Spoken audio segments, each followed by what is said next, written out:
मैं हरिओम चौधरी, प्रवक्ता फिजिक्स। मैं आज कक्षा 11 के बच्चों के लिए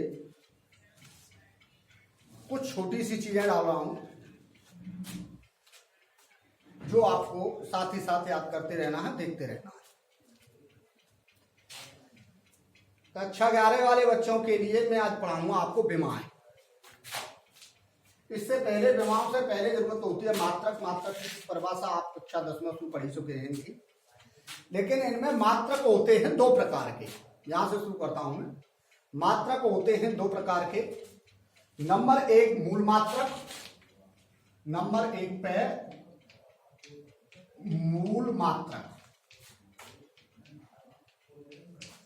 और नंबर दो पे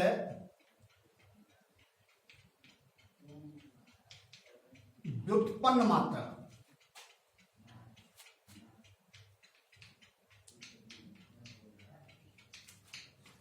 अब नंबर एक पे आते हैं मूल मात्रक।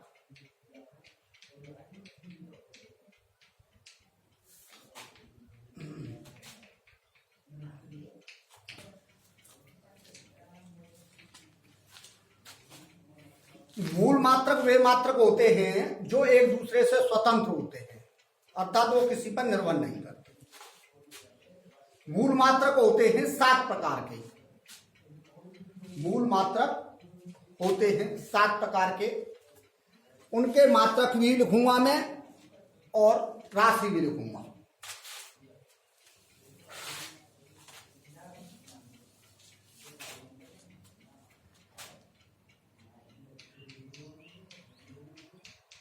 राशियां और मात्रक।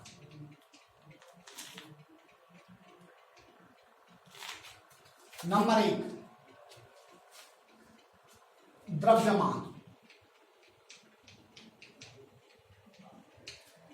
द्रव्यमान का मात्रक होता है किलोग्राम।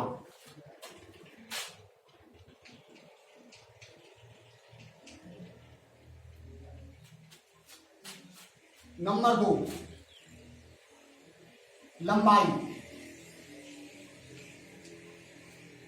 लंबाई का मात्रक होता है मीटर। नंबर 3 समय।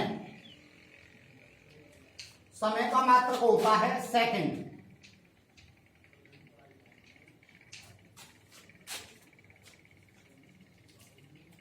धारा।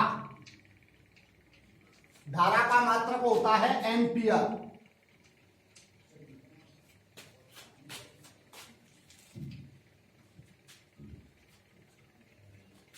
ज्योति तीव्रता।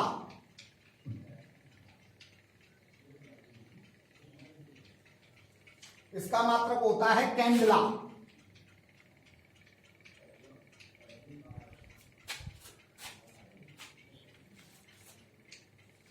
ताप।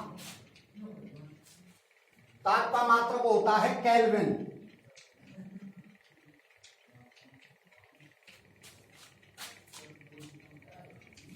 पदार्थ की मात्रा।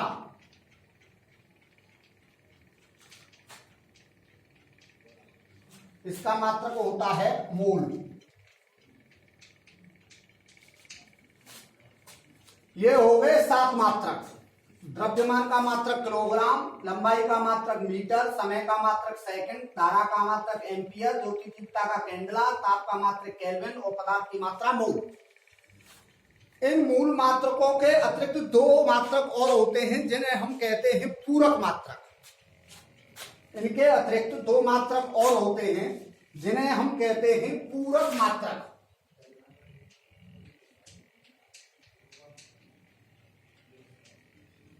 पूरक मात्रक। पूरक मात्रक में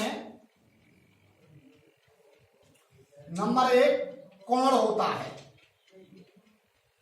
कोण का मात्रक होता है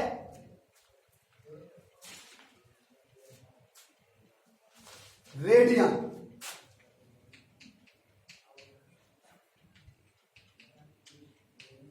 और नंबर 2 पे ठोस कोण कहते हैं, या जिसे हम घनकोण कहते हैं। ठोस कोण कहो या घनकोण कहो, ठोस कोण या घन कोण। इसका मात्रक होता है स्टेरेडियन।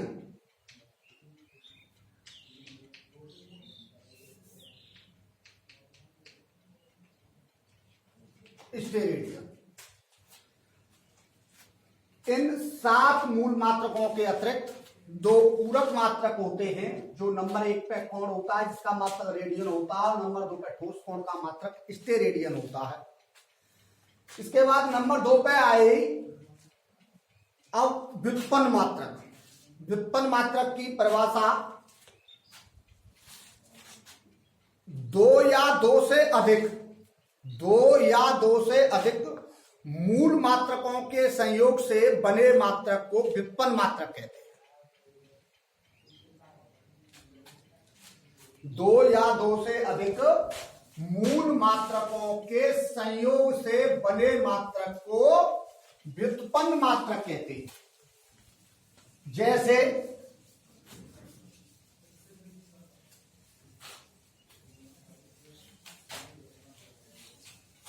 कोई भी ले लो, जैसे क्षेत्रफल का मात्रक होता है,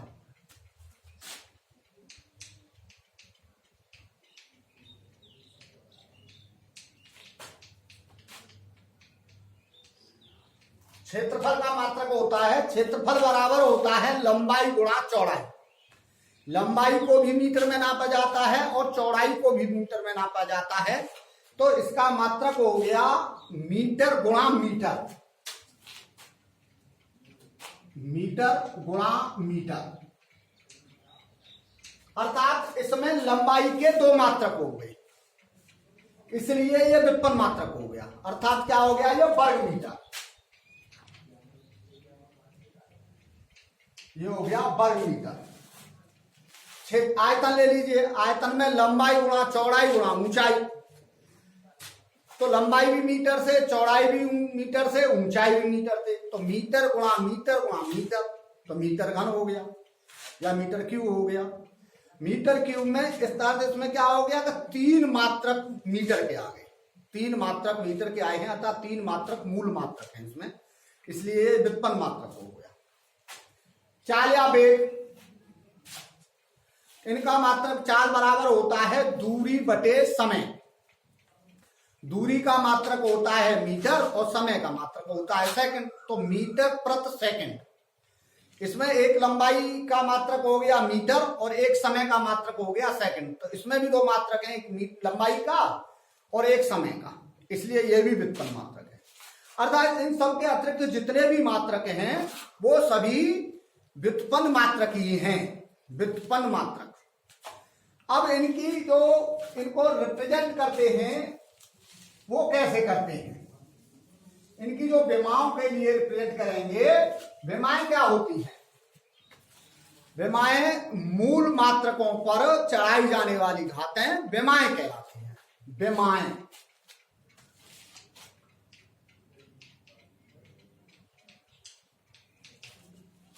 विमाएं होती हैं मूल मात्रकों पर चढ़ाई जाने वाली घातें विमाएं कहलाती हैं। इनको विमाएं करना है आपको, इसके बाद कल पढ़ाऊंगा मैं।